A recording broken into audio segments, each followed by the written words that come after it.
Sir, আমার অনেক খিদা লাগছে, আমার একটু খাবার দিবেন?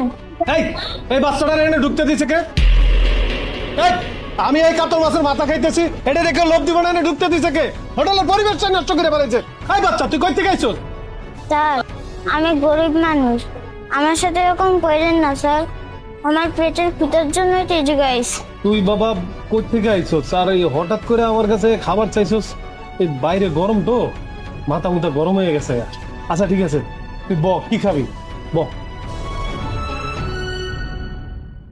আপনি যা খাচ্ছেন তাই খাবো। ওহো, তুই গরুর মাংস আর মাছের মাথা খাবি? আচ্ছা ঠিক আছে, আমি তোরে খাওয়াইতেছি। এই এই গরুর মাংস আর মাছের মাথা দিয়া ভাত দে তো। না বাবা, খাও, ভাত দাও, ভাত দাও। স্যার, এত বড় রান আমি জীবনেও খাই নাই। স্যার, আমি খাবারটা প্যাকেট করে নিয়ে যাই। প্যাকেট করে নিয়ে যাবি? এটা নিয়ে কি রাস্তায় বিক্রি করবি নাকি? না স্যার, বাসায় মা আছে, মা খায়নি, তার জন্য নিয়ে যাবো। তোর মার জন্য নিয়ে যাবি? আচ্ছা ঠিক আছে, চিন্তা করিস না, তোর মার জন্য আমি খাবার দিতেছি, তুই এটা প্যাক করে খা বাবা। স্যার, আপনি অনেক ভালো মানুষ। হ্যাঁ অনেক, দুটা বিরিয়ানির প্যাকেট দে। চলো, তোমার লাগে তোমার মার কাছে আমি যাবো। তুমি মিথ্যা করো না সত্য করে এটা আমার দেখতে হইব না।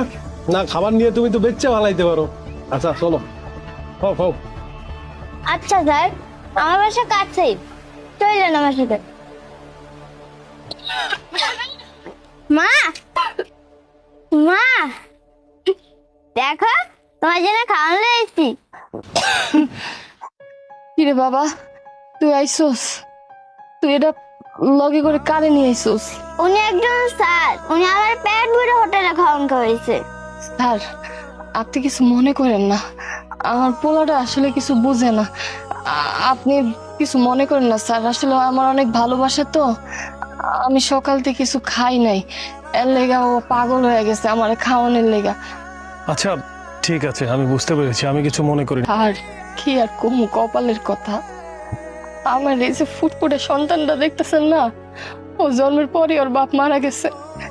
আর আমি আমি এই বাসায় ওই বাসায় কাম করে আমার পোলাটারে আমি বড় করতেছিলাম। স্যার, আমার অনেক স্বপ্ন ছিল আমার পোলাটারে আমি ডাক্তার বানাবো, কিন্তু সেই স্বপ্ন আল্লাহ আর পূরণ করব না।